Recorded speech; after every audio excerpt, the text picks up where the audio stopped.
At the very outset, let me remind the House that the protection of freedom of expression and the right to privacy are enshrined in our Constitution.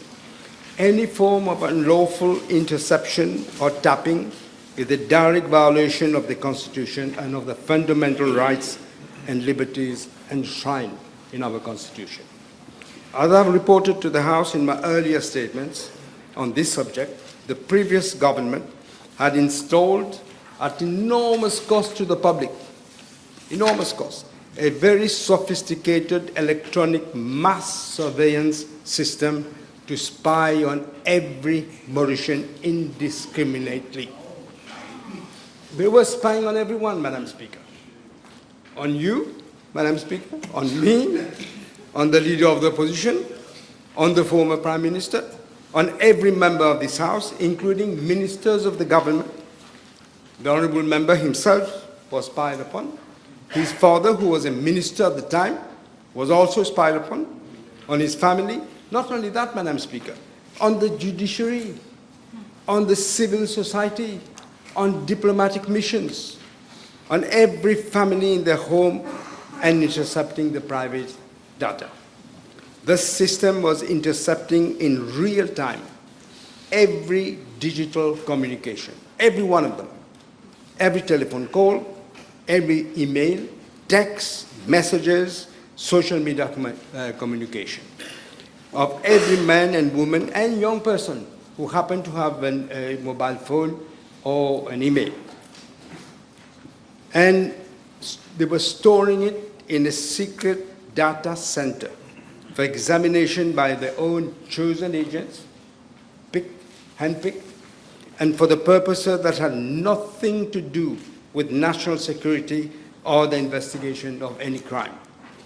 If you even clicked to like a social media post, like many people do, on YouTube or Facebook or TikTok, the system would secretly harvest your action and store it for their use. Madam Speaker, as I reported to the House last year, on my orders, that system was dismantled, shut down, and rendered inoperable. It was a grotesque abuse by a sinister regime intent on perpetuating their power. It was also illegal and a serious criminal offense, and I can inform the House that a criminal investigation is underway. I'm informed that arrests have been made and more will follow. I am necessarily, Madam Speaker, constrained because there's the amount that I can say concerning this serious, extremely serious matter. But those grave and illegal abuses of the private lives of every citizen in this country should not blind us to the need for Mauritius in a turbulent and increasingly perilous world to ensure its freedom and security are not threatened by those within or without and we want to put an end to that. The properly authorized and legitimate use of covert surveillance methods is a time-honored and necessary means of protecting the public.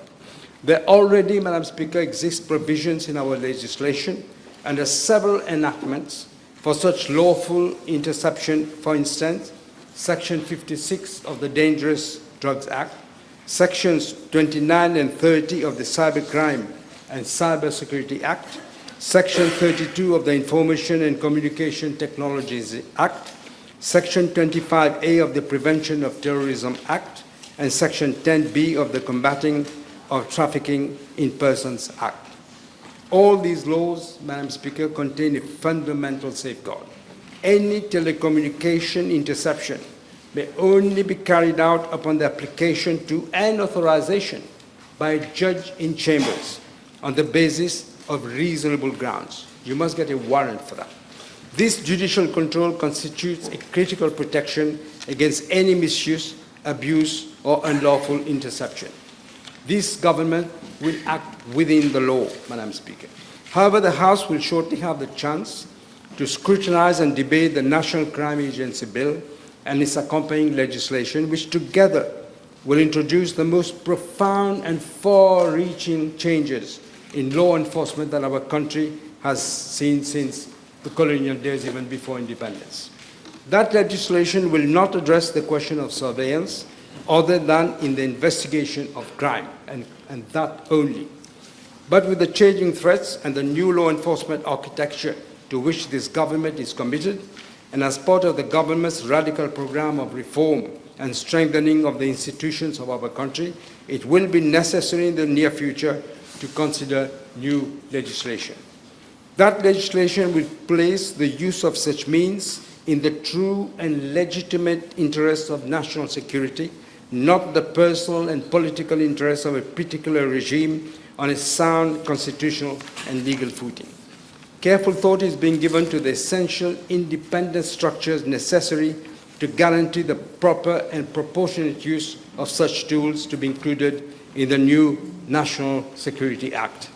Madam Speaker, let me remind the House that this government will not allow this country to drift back into an intrusive system where surreptitious eavesdropping was the order of the day instead of protecting the citizen, and where abuse of power was exercised without any restraint at all.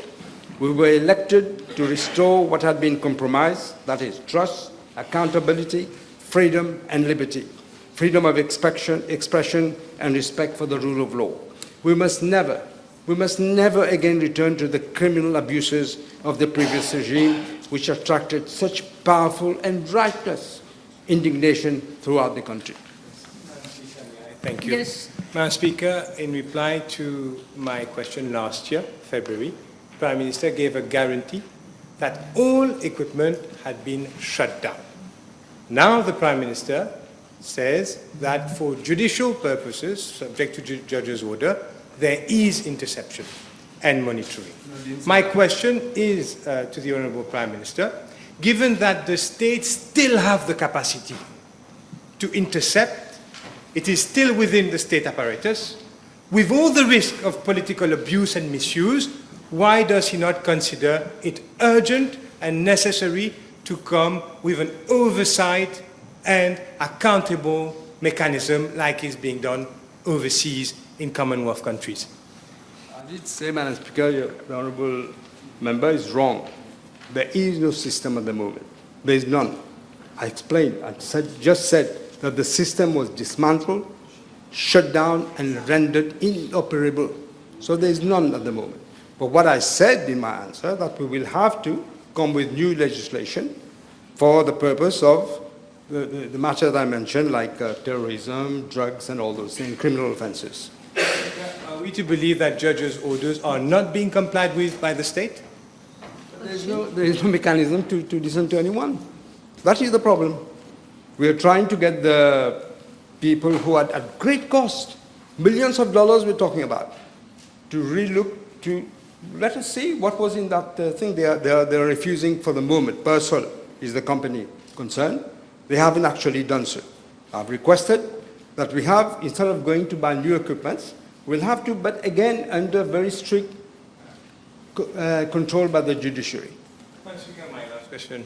Yes. There is no trust on the guarantees that have been given that the system is not being used. I will ask the Prime Minister to consider urgently, as is being done in the UK with the setting up of the Intelligence and Security Committee of Parliament, to review, which is being, it is reported to a select committee of Parliament on all phone tapping and interference and monitoring activities, as well as a legislative framework, a standalone legislation. It is done there under the Investigatory Powers Act, with a commissioner being appointed, a former judge who is appointed to ensure that there is oversight and accountability. It is ample time, does he not agree, that this be done now in the wake of the Moustass leak? And I will end by this. If the former Prime Minister had no idea he was being recorded, how can this one be so sure? Okay, Prime Minister, I that didn't is... catch the last bit of his Yes, it's so long. question. Yes.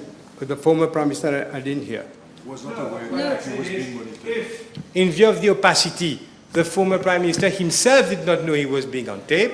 How can the Prime Minister know? Because there is complete opacity. The question is, please consider what I am telling you. Madam Speaker, it is ridiculous what the Honourable Members just said. It is the former Prime Minister who got this machine to be installed. And now you're saying he didn't know? What about the oversight? You're trying to defend the undefendable. Undefendable. They spied on everyone, including himself. His father, who was a minister, his family. Now you're asking for open house. Security matters has to be security matters. We did say that we bring in new legislation. There is no system. You mightn't believe or you might believe. There is no system to intercept anything at the moment. It's dismantled. But we will come with new legislation. Okay. No. First, I'll invite the Prime Minister to consider what No, you have to Australia, ask a question. the UK and South Africa has done. Second, I haven't provided an excuse for anyone. What I am saying is, how can the Prime Minister, that is not what I said. What I said is, how can the Prime Minister guarantee, if we have had former Prime Ministers on tape in office, You've that it is already not happening said- to him, given the opacity? That is the question. Do not turn my words. This is not what I said. I'm not sure what he's saying. He's saying that I'm spying on myself? Okay, next question, Mr. Apollon.